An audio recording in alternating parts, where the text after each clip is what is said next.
నమ్మిన వాళ్ళు నటిస్తున్నారని తెలిసినప్పుడు కలిగే బాధ కంటే అంతసేపు వాళ్ళ నటనని చూసి నిజమని నమ్మిన మన అమాయకత్వాన్ని చూసి నవ్వొస్తుంటా. మళ్ళీ ఏదో స్టార్ట్ చేసిందిరా పిల్ల, చెప్తా. ఇప్పుడున్న సోషల్ మీడియాలో మనకు తెలియని విషయాలు చాలా జరుగుతుంది. అసలు ఎవరు మనోళ్ళు, అసలు ఎవరు మనల్ని చూసి లోపల కుళ్ళిపోయి కాలిపోతున్నారు, ఎవరు ఓర్వలేక సైలెంట్ గా చూస్తున్నారు అనేది చాలా ఫాస్ట్ గా బయటపడుతుంది.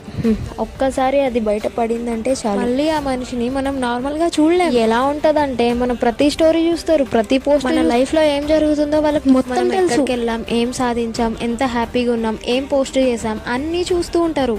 కానీ ఒక్క లైక్ కూడా ఉండదు, ఒక్క కామెంట్ కూడా ఉండదు. సూపర్ రా, ప్రౌడ్ ఆఫ్ యూ రా, మంచిగా చేసావు అనే మాట రాదు. చిన్నదో పెద్దదో ఏదైనా సాధించినా, హ్యాపీగా ఉన్నా కంగ్రాట్స్ అని ఒక చిన్న మాట చెప్పరు వీళ్ళు. ఇంకో అసలు విషయం చెప్పనా, ఇదే వీళ్ళు బయట వాళ్ళ పోస్టులకు మాత్రం ఫైర్ ఇమోజీలు, లవ్ ఇమోజీలు తెగ పెట్టేస్తారు. తెలియని ఇన్ఫ్లుయెన్సర్స్ కి కామెంట్ చేస్తారు, సంబంధం లేని వాళ్ళకి హైప్ కూడా ఇస్తారు. దగ్గరకు వచ్చేస్తే మాత్రం గేమ్ రివర్స్. ఎందుకంటే వాళ్ళు చూడలేదని కాదు, చూసినా రియాక్ట్ అవ్వకుండా ఉండాలని పక్కాగా ఫిక్స్ అవుతారు. నేను సోషల్ మీడియాలో అంత యాక్టివ్ ఉండను అంటారు. కానీ మనం ఏం పోస్ట్ చేసాం, ఎప్పుడు చేసాం, దానికి ఎవరు కామెంట్ చేశారో వీళ్ళకే బాగా తెలుస్తుంది. సో అది పట్టించుకోకపోవడం కాదు, మనల్ని గమనిస్తూ కూడా బయటికి నాకే ఫీలింగ్ లేదు అని నటించడం. జెలసీ అంటే ఎప్పుడు మనతో గొడవ పెట్టుకోవడం, కోపం చూపించడం, హేట్ చేయడం కాదు. కొన్నిసార్లు కామ్గా ఉండడమే జెలసీ.